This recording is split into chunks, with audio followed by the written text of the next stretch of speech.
فرزند زہرا یہ حالات برے ہیں۔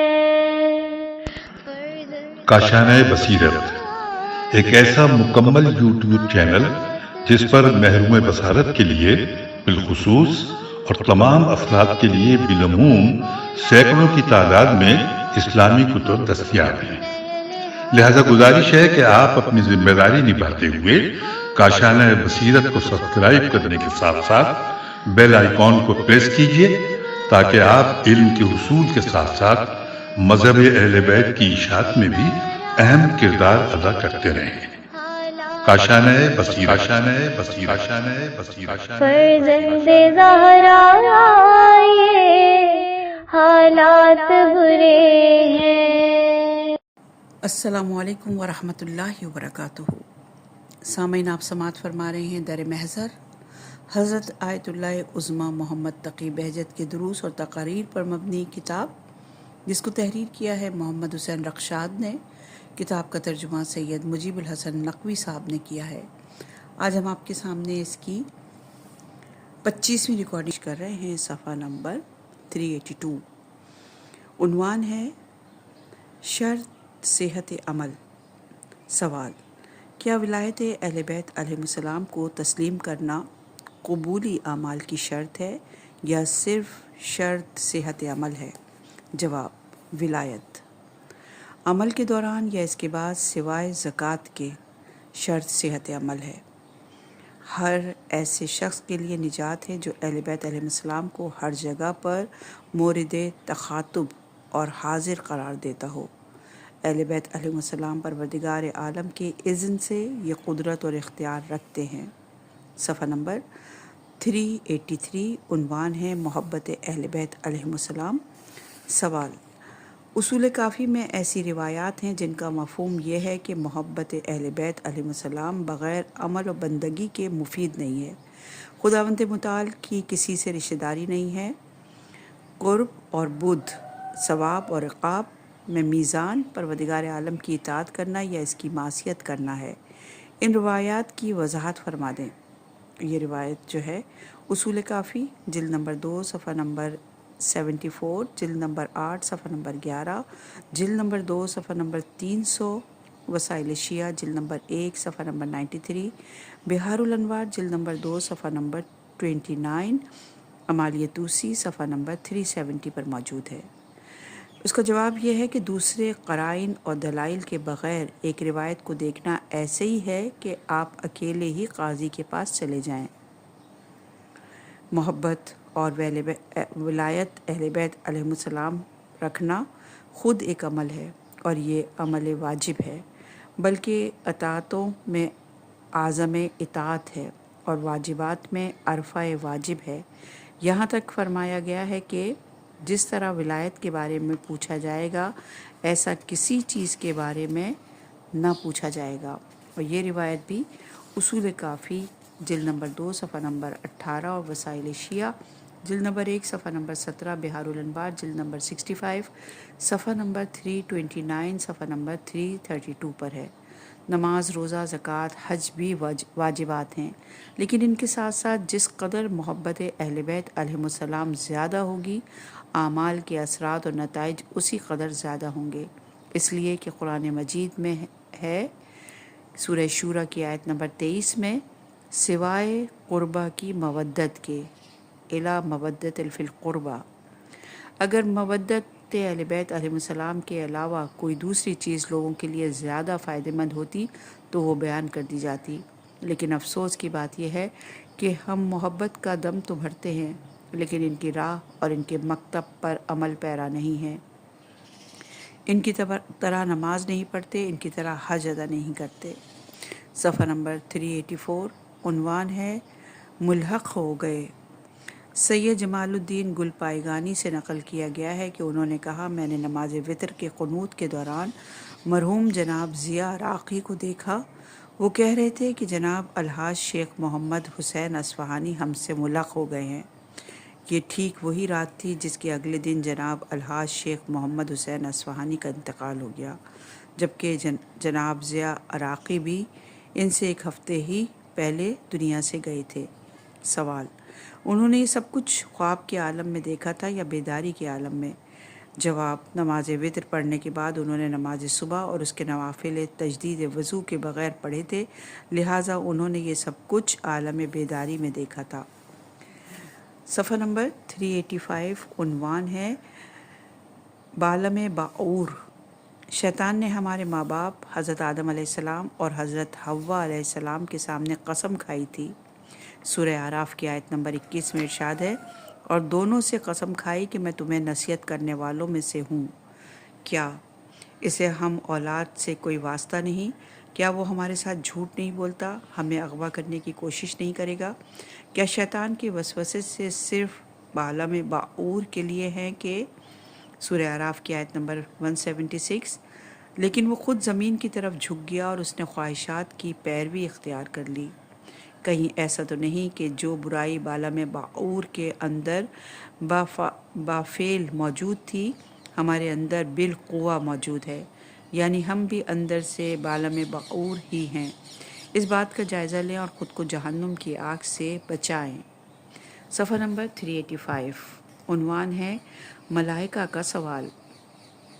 ملائکہ خلقت بشر میں عجیب و غریب چیزیں دیکھ رہے تھے۔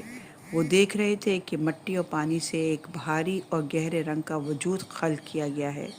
انہوں نے پروردگار عالم سے سوال کیا، آپ کیوں اس غضب اور شہوت رکھنے والے، جنگ و خوریزی اور فساد برپا کر سکنے والے کو خلق کر رہے ہیں، جبکہ سورہ بقرہ کی آیت نمبر میں ارشاد ہوتا ہے کہ ہم تیری حمد کی تسبیح و تصدیق کرتے ہیں۔ یہ فرشتوں نے پروردگار سے کہا، یعنی آپ جس طرح بھی تسبیح و تصدیق چاہو ہم کرتے ہیں، لہٰذا انسان کی تخلیق کا مقصد سمجھ میں نہیں آتا۔ پروردگار عالم نے ان کے جواب میں فرمایا، میں چاہتا ہوں کہ ایسی ظرفیت اور صلاحیت والا وجود خلق کروں کہ جسے میں اسماء کی تعلیم دوں، جو تم سے زیادہ صلاحیت رکھتا ہو اور تم سے زیادہ ظرفیت رکھتا ہو، لہٰذا نہ سمجھ آنے والی بات نہیں، یہ تحصیل حاصل نہیں۔ اور خدا نے سورہ بقرہ کی آیت نمبر 31 میں ارشاد ہوتا ہے، اور خدا نے آدم علیہ السلام کو تمام اسماء کی تعلیم دی اور پھر ان سب کو ملائکہ کے سامنے پیش کر کے فرمایا کہ ذرا تم ان سب کے نام تو بتاؤ اگر تم اپنے خیال استحقاق میں سچے ہو۔ سورہ بقرہ کی آیت نمبر 31 پیش کیا آپ کے سامنے۔ صفحہ نمبر 386 عنوان ہے سلمان یا ابو جہل۔ جب ملائکہ نے دیکھا کہ ایک معجون، ایک خمیر جس میں مٹی اور پانی ہے، جس کا وزن ہے اور اس کے گہرے رنگ ہیں، ان کے ذریعے آدم علیہ السلام کو خلق کیا گیا ہے، تو کہنے لگے، سورہ بقرہ کی آیت نمبر 30، کیا اسے بنائے گا جو زمین میں فساد برپا کرے اور خوریزی کرے۔ اس کے بعد غضب اور شہوت ہے، اس کے اندر غضب اور شہوت ہے، وہ جنگ و خوریزی کرے گا اور ہماری طرح پرواز نہیں کر سکتا۔ لیکن پروردگار عالم نے فرشتوں کو سمجھایا کہ پرواز کیا ہے، بتایا کہ خاکی بشر ملائکہ سے بھی بالا تر ہو سکتا ہے، یہ تم فرشتوں سے بھی بلند مقام تک پہنچ سکتا ہے، لیکن افسوس کہ ہم اسی مٹی و پانی کی حالت میں باقی ہیں، ہم اسی بھاری پن اور تیرا پن میں باقی ہیں۔ یعنی سورہ اعراف کی آیت نمبر 176 میں ارشاد، لیکن وہ خود زمین کی طرف جھک گیا اور اس نے خواہشات کی پیروی اختیار کر لی۔ یہ ہم انسانوں کے لیے ہے۔ خدا نہ کرے کہ انسان کے لیے حرام میں کشش پیدا ہو جائے۔ یہ ایک قلبی بیماری ہے کہ جس میں انسان مبتلا ہو جاتا ہے۔ حلال راستے جن کے ذریعے انسان اپنی ضروریات پوری کر سکتا ہے، ہونے کے باوجود انسان حرام راہوں کا انتخاب کر لیتا ہے۔ انسان اپنے اختیار کے ساتھ سلمان یا ابو جہل کی ہم نشینی کر سکتا ہے۔ انسان چاہے تو سلمان بن جائے، چاہے تو ابو جہل بن جائے۔ صفحہ نمبر 387 عنوان ہے اسمی اور جوان عورت۔ الف صاد میم عین چھوٹی اے، اسمی اور جوان عورت۔ ہارون رشید کے وزیر اسمی نے کہا، میں نے ایک بیابان میں خیمہ لگا ہوا دیکھا، سوچا کہ آگے جا کر میں اس میں دیکھوں۔ جب خیمے میں جھانکا تو ایک جوان خوبصورت عورت نظر آئی جو ہی اس عورت کی نگاہ مجھ پر پڑی تو کہنے لگے آ جائیے، اندر آ جائیے۔ میں قدرے گھبرایا، خیمے میں چلا گیا۔ اس کے سامنے جا کر میں نے کہا مجھے پیاس لگی ہے، مجھے پانی دے دو۔ اچانک عورت کے چہرے کا رنگ بدل گیا۔ اس نے مجھے پانی نہ دیا اور مجھ سے کوئی بات نہ کی۔ میں نے دیکھا کہ اس کی نظریں خیمے سے باہر جمی ہوئی ہیں۔ خیمے سے باہر ایک شتر سوار آیا۔ وہ عورت جس نے مجھے پانی نہ دیا تھا، اس نے جلدی سے پانی کا ظرف اٹھایا اور وہ کالے رنگ کا آدمی جو شتر سواری سے اترا تھا، اس کے ہاتھ پاؤں دھلوانے لگی۔ وہ بہت ہی غصہ والا اور بد اخلاق شخص تھا۔ اس نے بالکل بھی میری پرواہ نہیں کی اور عورت کے ساتھ بہت بدتمیزی کے ساتھ بول رہا تھا۔ میں یہ سارا ماجرا دیکھ رہا تھا۔ میں نے رخصت میں اپنے لیے بھلائی دیکھی تو اپنی جگہ سے اٹھا۔ وہ عورت خیمے کے دروازے تک آئی۔ میں نے موقع جان کر اس عورت سے کہا کیا حیف نہیں کہ تیری جیسی جوان اور خوبصورت عورت اور یہ مرد، آخر کس بات نے تجھے اس کا گرویدہ بنا رکھا ہے؟ کیا اس کی دولت یا اس کا اخلاق یا کسی طرح کی کوئی خوبصورتی نے تجھے اس سے قرب کر دیا ہے؟ مجھے تو یہ ایک بد ترکیب مرد سے زیادہ کچھ نہیں لگتا۔ غصے سے عورت کا چہرہ سرخ ہو گیا اور غرا کر بولی، اسمی، میں نے یہ نہیں سوچا تھا کہ جو ہارون کا وزیر ہے اس طرح کی بدگوئی اور چغل خوری کرتے ہوں گے۔ پیغمبر خدا صلی اللہ علیہ وآلہ وسلم نے ارشاد فرمایا ہے، ایمان آدھا صبر ہے اور آدھا شکر ہے۔ اور یہ روایت بحار الانوار جلد نمبر 74 صفحہ نمبر 153، تحفہ العقول صفحہ نمبر 48 پر موجود ہے۔ پروردگار عالم جس نے مجھے جوانی، حسن و جمال اور اچھا اخلاق عطا فرمایا ہے، مجھے اس کا شکر ادا کرنا چاہیے، اور وہ اسی صورت میں ہے کہ میں اس شوہر کے ساتھ گزارا کروں، اس کی بد اخلاقی پر صبر کروں، کیونکہ زو درگزر ہے۔ میں چاہتی ہوں کہ صحیح و سالم ایمان کے ساتھ دنیا سے جاؤں۔ صفحہ نمبر 388، عنوان ہے گھریلو پاک ماحول۔ گھریلو نظام کے اندر مرد اور عورت کی ذہنی اور فکری ہم آہنگی، اخلاقی اقدار کی حفاظت بہت ضروری ہے، لیکن ہر لحاظ سے ایسا ہونا انبیاء اور اولیاء علیہ السلام کے علاوہ دوسروں لوگوں کے لیے انتہائی مشکل کام ہے۔ اگر ہم چاہتے ہیں کہ ہمارے گھر کا ماحول پاکیزہ اور پرسکون رہے تو اس کے لیے صبر و استقامت، درگزر، تحمل، برداشت، بردباری اور چشم پوشی نیز محبت سے کام لینا ہوگا۔ ان اخلاقی حسنات کے ذریعے گھریلو ماحول نورانی ہوگا۔ ان اخلاقی اقدار پر عمل پیرا ہونا فرشتوں کے نزول کا باعث ہوگا۔ ارشاد رب العزت ہے سورہ تغابن کی آیت نمبر 14 میں، ایمان والو، تمہاری بیویوں اور تمہاری اولاد میں سے بعض تمہارے دشمن ہیں، لہٰذا ان سے ہوشیار رہو۔ اگر انہیں معاف کر دو اور ان سے درگزر کرو اور انہیں بخش دو تو اللہ بھی بہت بخشنے والا اور مہربان ہے۔ اگر ہم ایسا نہیں کریں گے تو رویوں میں تندی آ جائے گی، گھر ٹوٹنا شروع ہو جائیں گے۔ کہیں بھی گھریلو اختلافات انہی تند اور ترش رویوں سے شروع ہوتے ہیں۔ صفحہ نمبر 389، عنوان ہے عذر خطا۔ خوش بختی ہے اس کے لیے جو اپنے خطاؤں کو دیکھ لیتا ہے اور اپنے عیبوں پر توجہ کرتا ہے، پھر ان کی اصلاح کرتا ہے۔ نیک بخت ہے وہ جو دوسروں کے عیبوں کو نظر آنے کے باوجود نہیں دیکھتا۔ ایسا شخص کبھی بھی خود کو مکمل اور بے عیب تصور نہیں کرتا، خطا اور غلط فہمی کے موقع پر خود کو خطا کار تصور کرتا ہے۔ ہمیں چاہیے کہ ہم اپنی خطاؤں کے لیے عذر خطا تلاش نہ کریں اور اپنی کوتاہیوں کے لیے عذر تراشی، بہانے بازی کے دروازے کو بند کر دیں۔ ہمیں چاہیے کہ ہم اپنی ہر خطا کے لیے زبان پر استغفار جاری کریں اور اگر ہماری غلطی قابل اصلاح ہو تو اس کی اصلاح کریں۔ صفحہ نمبر 389، عنوان ہے ہر رات ہم مر جاتے ہیں۔ ایک آدمی اپنی بیٹی کے گھر جاتا ہے، اس کا ارادہ تھا کہ 2-3 دن وہاں ٹھہرے گا، پھر وہ واپس آ جائے گا، لیکن وہ شخص وہیں مر جاتا ہے۔ موت انسان سے کتنی قریب ہے، لیکن انسان غافل ہے۔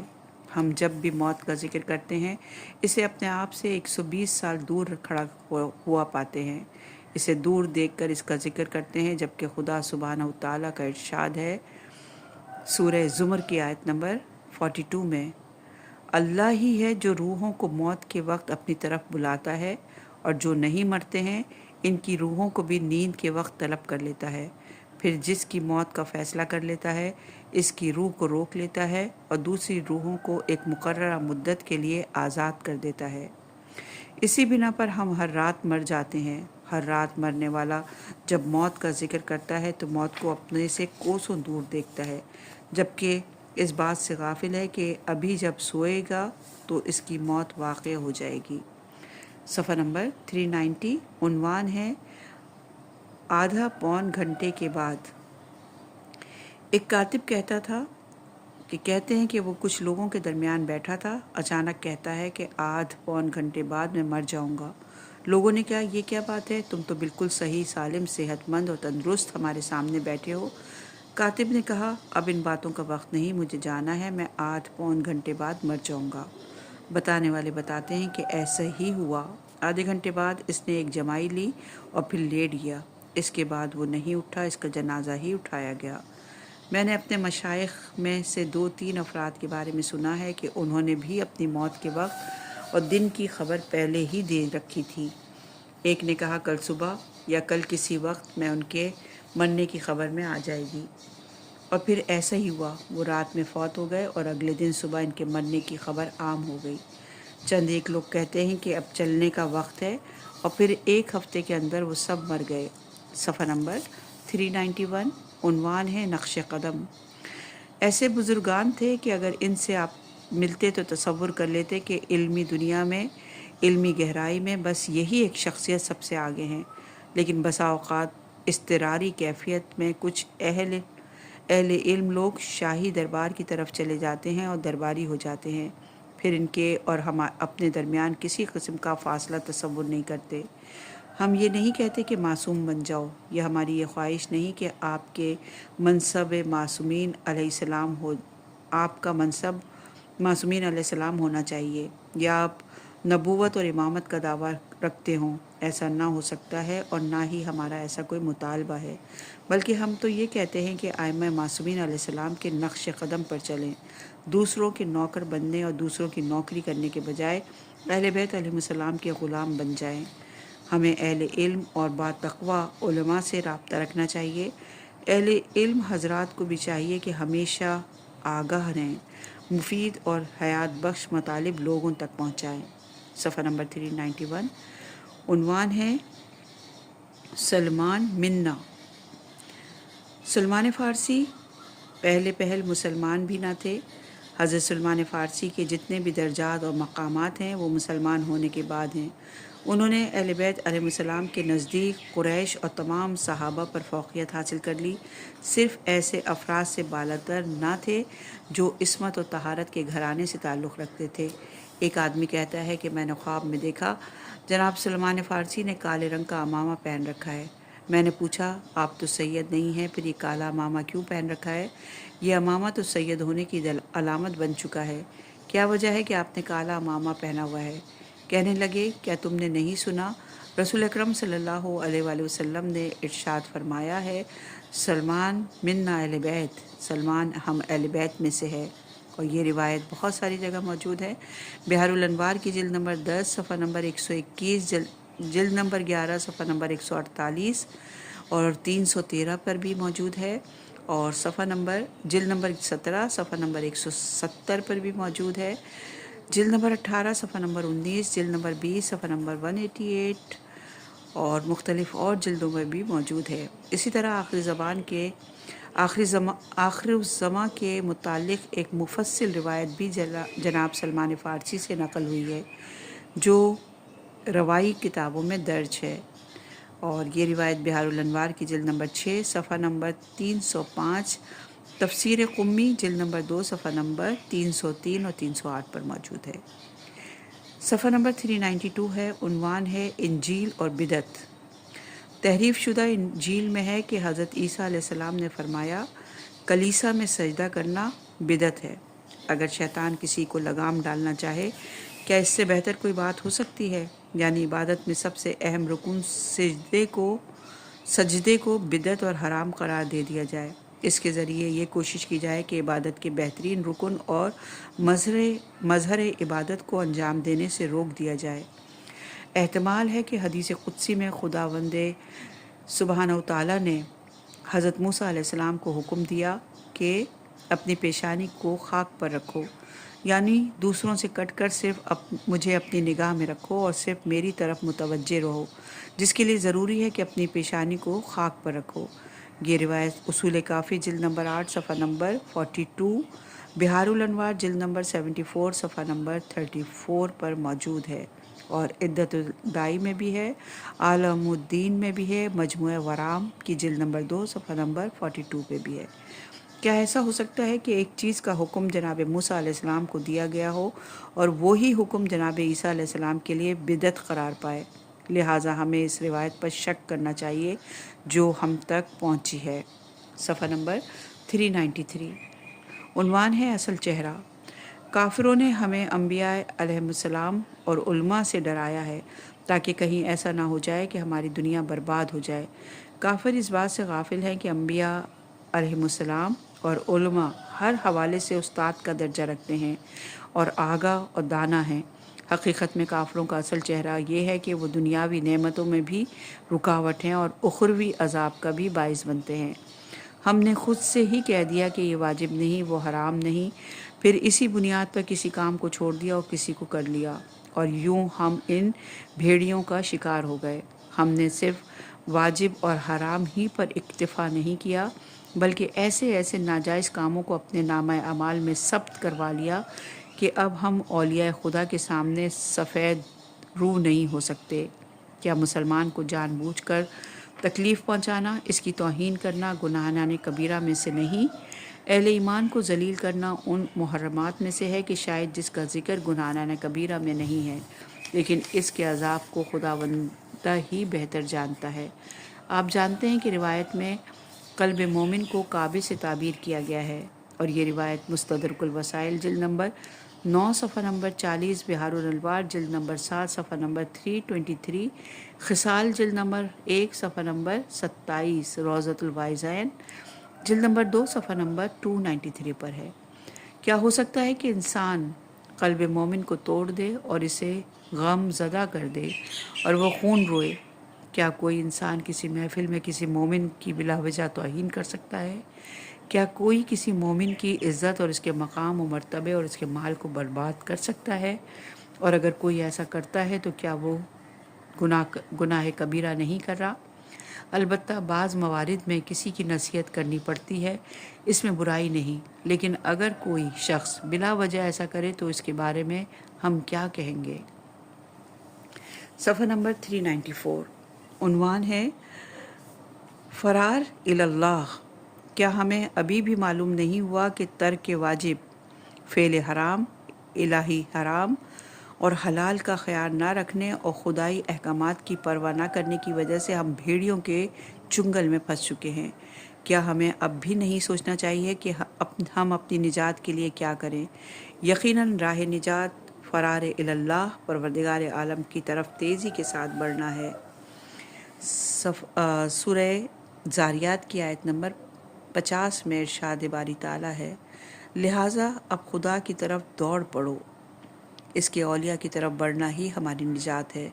اس لیے کہ اگر قلم تکوین اور تکوینی ارادہ الہی نہ ہو تو کوئی طاقت چاہے بخت نصر ہی کیوں نہ ہو نقصان نہیں پہنچا سکتا۔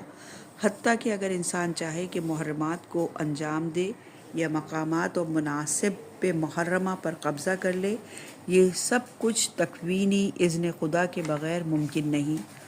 کس قدر ظالمین چاہتے ہیں کہ ظلم کرے، لیکن چونکہ الہی قضا و قدر نہ تھی لہٰذا ان کا ظلم نہ ہو سکا۔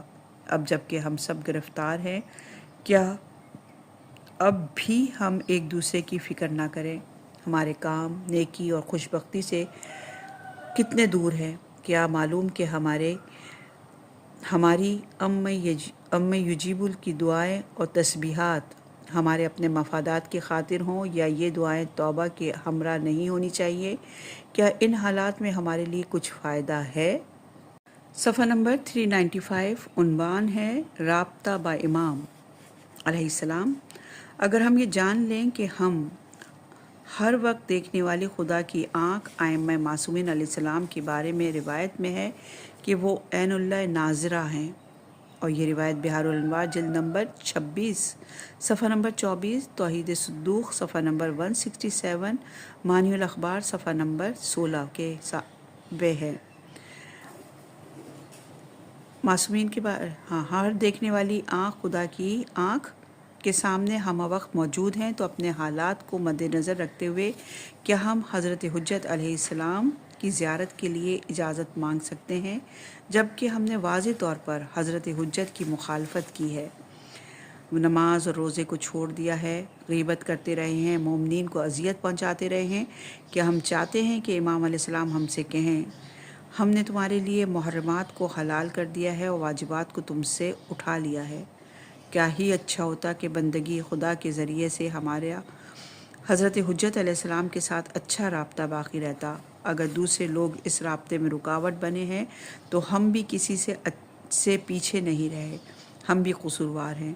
ہم بھی نہیں چاہتے کہ ہمارا امام زمانہ کے ساتھ رابطہ برقرار ہو جائے، ورنہ ہم ہر کسی کا امام زمانہ کے ساتھ رابطہ ہوتا۔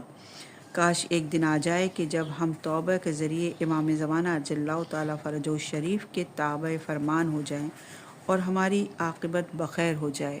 صفحہ نمبر 396، عنوان ہے نہیں از منکر۔ لوگ کتنے ایک دوسرے سے مختلف ہیں۔ کچھ لوگ تو ایسے ہیں کہ اگر ان کی وجہ سے کسی کے دل کو ٹھیس پہنچے تو شاید رات بھر انہیں نیند نہ آئے۔ دوسری جانب جس کا دل رنجیدہ ہوا ہو، ممکن ہے کہ وہ اس قدر حلیم الطبع ہو کہ معاف کر دے اور چشم پوشی سے کام لے۔ بہرحال بے گناہ افراد کا دل نہیں دکھنا چاہیے، کسی کو خواہ نہیں ڈرانا چاہیے، حتیٰ نگاہوں سے بھی غصے کا اظہار نہ کریں، اور جس کی بنا پر دوسروں پر خوف طاری ہو۔ ایک مرتبہ کسی محفل میں عالم دین اور ایک فوجی افسر کے درمیان بحث ہو گئی۔ افسر نے نہ آؤ دیکھا نہ تاؤ دیکھا اور عالم دین کو تھپڑ رسید کر دیا۔ اس کے جواب میں وہ عالم دین خاموش ہو گئے، اس نے کوئی رد عمل نہ کیا اور وہاں سے چلے گئے، یہاں تک کہ کچھ عرصہ گزر جانے کے باوجود اس عالم دین کی طرف سے کوئی رد عمل نہ آیا۔ اس کی وجہ سے وہ فوجی افسر بہت شرمندہ ہوا اور ہر جگہ اسی فوجی افسر کی مذمت کی گئی۔ بعض اوقات کسی کو معاف کر دینے سے نہیں از منکر ہو جاتا ہے، البتہ کبھی کبھار ایسا کرنے سے گنہگار کے اندر جرأت پیدا ہوتی ہے اور وہ جسور ہو جاتا ہے، یعنی اس میں ہمت آ جاتی ہے۔ اس بات کا خیال رکھنا چاہیے، لہٰذا ہر جگہ پر رد عمل کا اظہار نہ کرنا ٹھیک نہیں۔ عنوان بصری میں حدیث میں ہے کہ اگر کوئی تم سے کہتا ہے کہ اگر تم نے ایک گالی دی تو 10 عدد سنو گے، تو تم کہو کہ اگر تم 10 گالیاں دے دو تب بھی مجھ سے ایک بھی نہ سنو گے، اور یہ روایت مستدرک الوسائل جلد نمبر 11 صفحہ نمبر 290 پہ موجود ہے۔ البتہ غلطی یا گناہ کرنے والے افراد کے مقابلے میں کسی قسم کا رد عمل ظاہر کرنے یا نہ کرنے میں حالات اور واقعات کو مد نظر رکھنا چاہیے۔ افراد انجام دیے جانے والے عمل اور جگہ اور وقت کو ملحوظ رکھتے ہوئے اپنے رد عمل کا اظہار کرنا چاہیے، لہٰذا ہر جگہ مختلف اظہار ہوگا۔ ہو سکتا ہے عمل ایک ہی جیسا ہو لیکن اس کا رد عمل مختلف ہو۔ ممکن ہے کہ کہیں پر نرم رویہ دکھانے اور معاف کرنے سے گناہ گار لوگ فائدہ اٹھائیں اور اپنی غلطی اور گناہ پر پختہ ہو جائیں۔ خرشجف کہتا ہے، نام ہے، مجھ میں اور عیسیٰ علیہ السلام میں فرق یہ ہے کہ انہوں نے کہا اگر کوئی تمہارے چہرے پر ایک تھپڑ مارے تو اپنے چہرے کا دوسرا رخ بھی اس کی طرف کر دو، لیکن میں کہتا ہوں کہ جس زور سے کسی نے آپ کو تھپڑ رسید کیا ہے آپ اس سے بھی زیادہ زور کے ساتھ اس کی گردن کے پیچھے تھپڑ رسید کریں۔ یہ شخص جو اپنے آپ کو انبیاء علیہ السلام کی صف میں شمار کرتا نہیں سمجھ سکا کہ حضرت عیسیٰ علیہ السلام کے قول کے پیچھے کیا مقصد ہے۔ اس جملے سے حضرت عیسیٰ علیہ السلام کی مراد ہرگز یہ نہیں کہ دشمنان خدا کے سامنے تواضع اور نرمی اختیار کی جائے، بلکہ اس سے مراد اپنے ہم مذہب افراد ہیں۔ پروردگار عالم حقیقی معنوں کے بارے میں ارشاد فرماتا ہے، سورہ فتح کی آیت نمبر 29 میں، وہ کفار کے لیے سخت ترین اور آپس میں انتہائی رحم دل ہیں۔ صفحہ نمبر 397 عنوان ہے حد انسانیت۔ دیگر حیوانات سے الگ ہونے کے لیے حد فصل ناطق ہونا ہے، یعنی زبان فہم ہونا۔ یہاں نطق سے مراد لقلقہ زبان نہیں، اس لیے کہ طوطا بھی زبان ہلا کر اپنا مطلب بیان کر لیتا ہے۔ یہاں ناطق سے مراد مفاہیم و مطالب کو درک کرنا ہے۔ ایک علمی اصطلاح ہے کہ تصوری اور تصدیقی اعتبار سے زبان فہمی ہونا ناطق ہونا ہے، لہٰذا جو کوئی نہیں سمجھتا وہ سمجھے اور جاننے والوں سے سمجھے اور جان لیں۔ اگر یہ والی علمی تعریف کے اعتبار سے ہمارے اندر زبان فہمی، درک و شعور ہو تو پھر ہمارے درمیان جنگیں نہیں ہوں گی۔ اس بنا پر ہم کہہ سکتے ہیں کہ ہر جھگڑے میں ضرور ایک طرف والے لوگ اس حد انسانیت سے گر چکے ہیں۔ خدا رحمت کرے اس شخص پر جس نے کہا کہ انسان ایک نوح ضرور ہے، لیکن میرے نزدیک ہر انسان ایک نوح ہے، اس لیے کہ انسانی افراد میں سے ہر ایک فرد انسان کی ماہیت کے اندر ایک ایسی چیز ہے جو دوسرے فرد اور انسان کے اندر نہیں۔ ہم انسانی افراد کے مابین ماہیتی تضاد دیکھتے ہیں جو کہ گویا ذاتی ہے۔ اب سوال یہ ہے کہ کیا یہ تضاد ان کے مشترک نکات کے ساتھ سازگار ہیں یا نہیں۔ صفحہ نمبر 398 عنوان ہے کیوں نہیں جاتے۔ پہلے دن جب انسان نے اپنا پاؤں زمین پر رکھا، اسی دن سے انسانوں کے درمیان جھگڑا شروع ہو گیا تھا۔ نبی زادے قابیل نے دوسرے نبی زادے حابیل کو قتل کر دیا۔ قابیل نے اپنے والد جو کہ ایک طبیب بھی تھے ان سے پوچھا کہ اب جب کہ میری قربانی قبول نہیں ہوئی اور حابیل کی قربانی قبول ہو گئی ہے، کیا میری سعادت کے لیے کوئی راستہ ہے، یا میری سعادت جسے حاصل کرنا میرا فریضہ بھی ہے، اس کا دروازہ مجھ پر بند کر دیا گیا ہے۔ اب آئندہ میرا سعادت مند ہونا ناممکن ہو گیا ہے۔ عالم دین کے پاس کیوں نہیں جاتے اور اس سے اپنی باتوں کے لیے دلیل کیوں نہیں چاہتے؟ جب کوئی عالم دین دلیل کے ساتھ بات کرے تو ہمیں اس کی بات کو مان لینا چاہیے۔ اس کی پیش کردہ دلیل کو دیکھیں اور اس پر غور کریں۔ کیا ہم ایسے نہیں ہیں؟ ایسا کیوں ہے؟ مجھے یاد ہے کہ میں نے اپنی ایک بہت پرانی کتاب دیکھی تھی، اس میں انسانوں کے 2 قبیلوں کی تصویریں تھیں۔ یہ 2 قبیلے ایک دوسرے کے ساتھ جنگ کر رہے تھے، ایک دوسرے کو مار رہے تھے۔ ہر کسی کے ہاتھ میں ایک بڑا پتھر تھا اور وہ دوسرے کی طرف پھینک رہا تھا، لیکن اس زمانے میں ان کے پاس جنگی ساز و سامان نہ تھا۔ انسان ابتدا سے ہی اپنا دفاع کرنے کی فکر میں تھا، لیکن اسے معلوم نہیں تھا کہ کس طرح کرے۔ صفحہ نمبر 399 عنوان ہے اگر بات سننے والا ہو۔ ایک آدمی بتا رہا تھا کہ میں ایک شہر میں پہنچا، میں نے دیکھا کہ ڈھول اور باجے بجائے جا رہے ہیں اور شہر والے اخلاقی فساد میں مبتلا ہیں۔ میں نے وہاں رہائش اختیار کر لی اور تبلیغ شروع کی۔ کچھ عرصے میں تبلیغ کے ذریعے اور منطقی اور علمی دلائل کے ساتھ میں نے ان لوگوں پر ثابت کیا کہ ناچ گانا اور ڈھول ڈھمکا نقصان دہ کام ہے، نیز یہ کام حرام اور گناہ ہے۔ اکثریت نے میری باتوں کو تسلیم کر لیا۔ شہریوں نے گانے بجانے کے آلات کو اپنے گھروں سے نکال دیا اور یوں شہر کے اندر ایک پاکیزہ ماحول بن گیا۔ یعنی انسان اگر بات سننے والا ہو تو دنیا اور آخرت کی سعادت اور خوشبختی تک پہنچ سکتا ہے۔ صفحہ نمبر 399 عنوان ہے راہ سعادت۔ کہتے ہیں کہ پیغمبر اکرم صلی اللہ علیہ وآلہ وسلم رحلت فرما چکے ہیں اور امام زمانہ اجل اللہ تعالیٰ فرجہ الشریف بھی غائب ہیں اور کوئی ان تک نہیں پہنچ سکتا۔ امام علیہ السلام کسی کی دسترسی میں نہیں ہے، ان تک ہماری فریاد کیسے پہنچتی ہے؟ ہمیں کچھ معلوم نہیں، ہمارا رابطہ نہیں، ہم مستضعف اور محروم ہیں، راہ سعادت سے دور ہیں اور بیچارے ہو گئے ہیں۔ کیا حقیقت یہی ہے؟ یقیناً یہ حقیقت نہیں ہے۔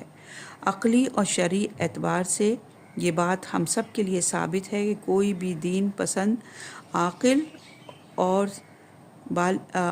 اور شخص اگر چاہے تو دینی تہذیب اور دینی احکام پر عمل پیرا ہو سکتا ہے، اس لیے کہ دینی اور شرعی احکامات پر عمل کرنا یا نہ کرنا ہمارے اختیار میں ہے۔ اگر کہیں انسان کسی شرعی مسئلے میں نتیجے تک نہیں پہنچ پاتا تو عقل یہ کہتی ہے کہ اہل علم اور صاحب عقل سے سوال کیا جائے۔ راہ عقل اور دیانت کے ذریعے سے مسئلے کی صحت اور سقم تک پہنچا جا سکتا ہے۔ عقل مند کے لیے جہاں کہیں مسئلہ واضح نہ ہو تو راہ اختیار کھلی ہوئی ہے، اور یہی راہ اختیار اس کے لیے راہ نجات ہے، یعنی کسی بھی انسان کے لیے راہ سعادت بند نہیں ہے۔ صفحہ نمبر 400، عنوان ہے دنیا جنت ہو جاتی۔ کیا کریں کہ ہم خدا کی نعمتوں کا شکر ادا کریں اور شاکر بن جائیں؟ انسان کیسا ہے کہ خداوند متعال کی اس قدر نعمتوں کو اپنے لیے عذاب میں تبدیل کر لیتا ہے۔ سورہ ابراہیم کی آیت نمبر 28 میں ارشاد باری تعالیٰ ہے، کیا تم نے ان لوگوں کو نہیں دیکھا جنہوں نے اللہ کی نعمت کو کفران نعمت سے تبدیل کر دیا اور اپنی قوم کو ہلاکت کی منزل تک پہنچا دیا؟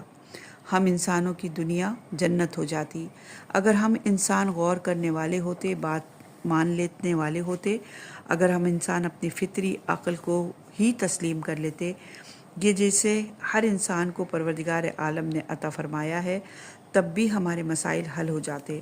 اگر دنیا کے سارے لوگ اس ایک ہی بات پر اتفاق کر لیتے کہ ہم اپنی شہوت، اپنے غرائر پر عمل نہ کریں بلکہ اپنی خدائی عقل پر عمل کریں، یعنی عقل کو اپنے اوپر حاکم بنا لیں، تو یہی دنیا ہمارے لیے جنت بن جائے گی۔ ہم سب آسائش اور آسانی میں آ جائیں گے، ہر طرف امن و سلامتی ہوگا۔ دوسرے جانوروں اور انسانوں کے درمیان فرق اسی عقل کی بنیاد پر ہے کہ کیا یہ بات ٹھیک ہے کہ ہم اسی عقل کو کم وقت کر دیں اور اسے ہر طرف ایک طرف رکھ دیں، اس سے فائدہ نہ اٹھائیں، جس کے نتیجے میں ہم اپنی اور دوسروں کی زندگی کو اجیرن بنا دیں۔